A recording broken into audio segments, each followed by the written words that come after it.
নজর রাখবো পেট্রাপোল সীমান্তের দিকে। বাংলাদেশ ইস্যুতে উত্তাল বিশ্ব, বাড়তি সতর্কতা পেট্রাপোল সীমান্তে। যাত্রীদের যাতায়াত কমেছে পেট্রাপোল বন্দর দিয়ে। বাংলাদেশ থেকে হাতে গোনা যাত্রীরা ভারতে আসছেন, এমনটাই জানা যাচ্ছে। এই মুহূর্তে যে খবরের দিকে আমরা নজর রেখেছি পেট্রাপোল সীমান্তের দিকে, এবং সেখানে রীতিমতো বাংলাদেশে যে উদ্ভূত পরিস্থিতি সে বিষয়ে নজর রেখে বাড়তি সতর্কতা। বাংলাদেশ ইস্যুকে কেন্দ্র করে উত্তাল গোটা বিশ্ব। পেট্রাপোল সীমান্ত থেকে সরাসরি রয়েছেন আমাদের প্রতিনিধি জ্যোতির্ময় চক্রবর্তী। জ্যোতির্ময়, আমরা দেখতে পাচ্ছি সীমান্ত এলাকাগুলিতে বাড়তি সতর্কতা, এবং এই পেট্রাপোল অন্যতম গুরুত্বপূর্ণ একটি স্থান, সেখানেও রীতিমতো বাড়তি সতর্কতা বাংলাদেশে উদ্ভূত পরিস্থিতির নিরিখে।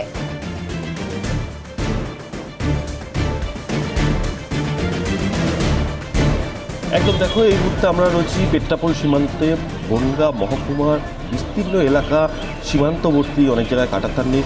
বিএসএফের নিরাপত্তা কিন্তু অনেক বেশি বাড়ানো হয়েছে বলে আমরা যেটা জানতে পারছি। পাশাপাশি পেট্রাপোল বন্দরেও কিন্তু অনেক বেশি নিরাপত্তা বাড়ানো হয়েছে। আমরা যদি এই মুহূর্তে দেখাই যে দিন কয়েক আগে একেবারে পেট্রাপোল বন্দর শূন্য হয়ে গিয়েছিল, কিন্তু আজ সকালে দেখা যাচ্ছে কিছু মানুষ তারা কিন্তু বাংলাদেশে ফিরছে।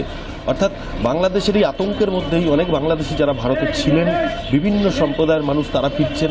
পাশাপাশি বাংলাদেশ থেকেও সামান্য কিছু মানুষ, অল্প বলা যেতে পারে, তার গেটটা ওপাশে রয়েছে, আমাদের পৌঁছতে অনেক সময় লাগবে, সেখান থেকেও দু একজন মানুষ কিন্তু ভারতে ফিরছে। অর্থাৎ এই বাংলাদেশে যে পরিস্থিতি তৈরি হয়েছে সেই পরিস্থিতির উপর দাঁড়িয়ে যথেষ্ট আতঙ্ক রয়েছে বাংলাদেশিদের মধ্যে। তাদের চোখে মুখে একটা আতঙ্কের ছাপ, এবং তারা একাধিকবার জানিয়েছে যে অশান্ত বাংলাদেশের কারণে তারা কিন্তু আতঙ্কগ্রস্ত হয়ে রয়েছে। এবং আমরা যদি পেট্রাপোলের দিকে তাকাই, আমরা দেখাবো যে এই যে ব্যবসা, এই পেট্রাপোল বন্দরের উপর নির্ভর করে একটা বড় ব্যবসা চলে, কয়েক হাজার মানুষের রুটি রুজির জায়গা, সেটা কিন্তু প্রায় থমকে গিয়েছে বলা যেতে পারে। এখানে বাংলাদেশি ফিরছেন, বেশি ফিরছেন। জি জি, কোথায় এসেছিলেন? গেছিলাম কলকাতা বড় বাজার, না এমনি অনলি ফর টুরিস্ট।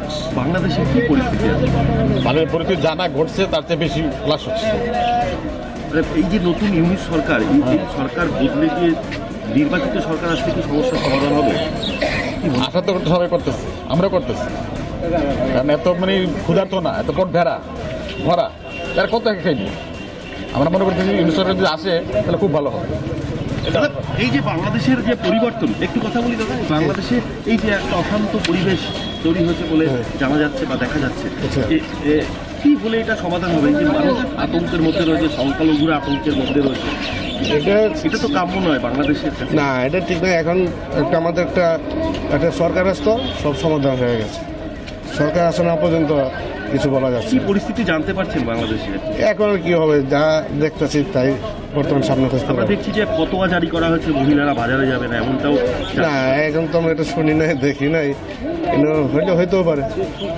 দেশে ফিরেই বুঝতে পারবে। হ্যাঁ, দেশে করতে পারে।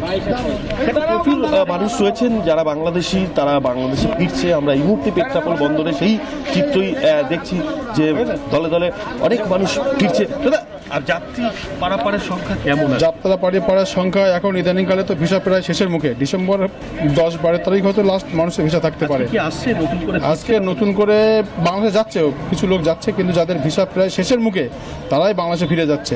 আর বাংলাদেশ থেকে খুব সীমিত সংখ্যায় লোক আসছে। আমাদের এই যে ডাইরেক্ট বাস ছিল, 6-7টা ডাইরেক্ট বাস চলতো, এখন বর্তমানে 2 থেকে 3টে বাস ডাইরেক্ট বাস চলছে, কারণ প্যাসেঞ্জারের অভাবে তারা বাসই চালাতে পারছে না মালিক পক্ষ। জ্যোতির্ময়, এই পরিস্থিতিতে তারা কতটা আতঙ্কে রয়েছেন একটু যদি জানার চেষ্টা করো।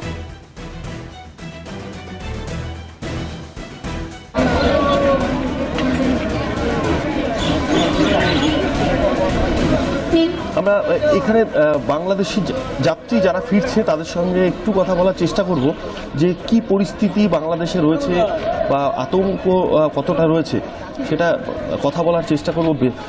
স্বাভাবিকভাবে মানুষ কথা বলতে চাইছে না, তারা তাদের মধ্যে একটা আতঙ্ক বলো যাই বলো, তারা কিন্তু স্বাভাবিকভাবে মুখ খুলে কথা বলছে। কি পরিস্থিতি বাংলাদেশে ভালো? আমরা যেগুলো শুনছি যে একটু আতঙ্ক, সব মিথ্যা কথা। অশান্তির পরিবেশ রয়েছে। না, ছবিটাও দেখছি অনেক কিছু। না, মিথ্যা কথা। বাংলাদেশ ভালো আছে? ভালো, অনেক ভালো আছে। এই সংখ্যালঘুদের উপর অত্যাচার হচ্ছে? না, এরকম গতকালই টিভিতে দেখলাম যে না বুয়া ব্রিটিশ পার্লামেন্ট। একেবারেই জ্যোতির্ময়, উনি বলছেন পরিস্থিতি ভালো, তবে যে খবর আমরা দেখাচ্ছি এবং সেই কি পরিস্থিতি বর্তমানে বাংলাদেশে রয়েছে তা তো শুধু আমরাই নয়, গোটা বিশ্ব দেখতে পাচ্ছে এবং সেই ইস্যুকে কেন্দ্র করে রীতিমতো উত্তাল গোটা বিশ্ব। অবশ্যই আমাদের নজর থাকবে সে খবরে। আপাতত তোমাকে ধন্যবাদ জ্যোতির্ময়।